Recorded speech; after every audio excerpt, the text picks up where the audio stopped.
এবার আইন করে ফিলিস্তিনিদের জন্য ফাঁসির বিধান চালু করল ইসরায়েল। পার্লামেন্টে পাশ হওয়া এই বিতর্কিত আইনে বলা হয়েছে, পশ্চিম তীরে সামরিক আদালতে দোষী সাব্যস্ত ফিলিস্তিনিদের মৃত্যুদণ্ড দেওয়া হবে ফাঁসিতে ঝুলিয়ে।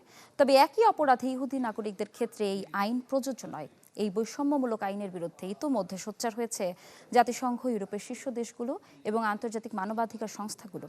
ফিলিস্তিনি নেতৃত্ব একে বলছে আন্তর্জাতিক আইনের সরাসরি লঙ্ঘন। সঠিক মাত্রায় আয়োডিনযুক্ত ও বিশুদ্ধ লবণ নিশ্চিত করছি 1.5 যুগ ধরে ভালোবাসার নিড়ে। ACI পিওর সল্ট মেধা বিকাশে সাহায্য করে। ইসরায়েলের পার্লামেন্ট নেসেট সোমবার পাশ করেছে আরও একটি বিতর্কিত আইন, যেখানে পশ্চিম তীরে সামরিক আদালতে দোষী সাব্যস্ত ফিলিস্তিনিদের জন্য ফাঁসির মাধ্যমে মৃত্যুদণ্ডের শাস্তি নির্ধারণ করা হয়েছে।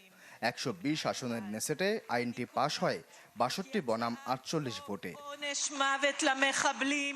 আইনটির মূল বিধান অনুযায়ী দণ্ডাদেশের 90 দিনের মধ্যে ফাঁসি কার্যকর করতে হবে এবং ক্ষমা পাওয়ার কোনো সুযোগ রাখা হয়নি। কেবল অনির্দিষ্ট বিশেষ পরিস্থিতিতে যাবজ্জীবন কারাদণ্ডের বিকল্প রাখা হয়েছে। তবে ইহুদি নাগরিকদের এ আওতায় রাখা হয়নি। এটি প্রযোজ্য হবে শুধু ইসরায়েলের 20% আরব সংখ্যালঘু সহ ফিলিস্তিনিদের ক্ষেত্রে।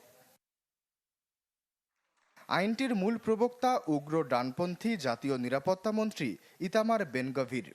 ভোটের পর সংসদেই উল্লাসে শ্যাম্পেন পান করেন তিনি। সোশ্যাল মিডিয়ায় লেখেন, ইতিহাস তৈরি হয়েছে। ফিলিস্তিনি প্রেসিডেন্ট মাহমুদ আব্বাস এটিকে আন্তর্জাতিক আইনের লঙ্ঘন বলে নিন্দা জানিয়েছেন। হামাস ও ইসলামিক জিহাদ প্রতিশোধমূলক হামলার আহ্বান জানিয়েছে। ফিলিস্তিনি পররাষ্ট্র মন্ত্রণালয় এটিকে বিপজ্জনক উস্কানি হিসেবে অভিহিত করেছে। আন্তর্জাতিক সমালোচনাও তীব্র। জার্মানি, ফ্রান্স, ইতালি ও ব্রিটেনের পররাষ্ট্রমন্ত্রীরা আইনটি প্রত্যাহারের দাবি জানিয়েছে।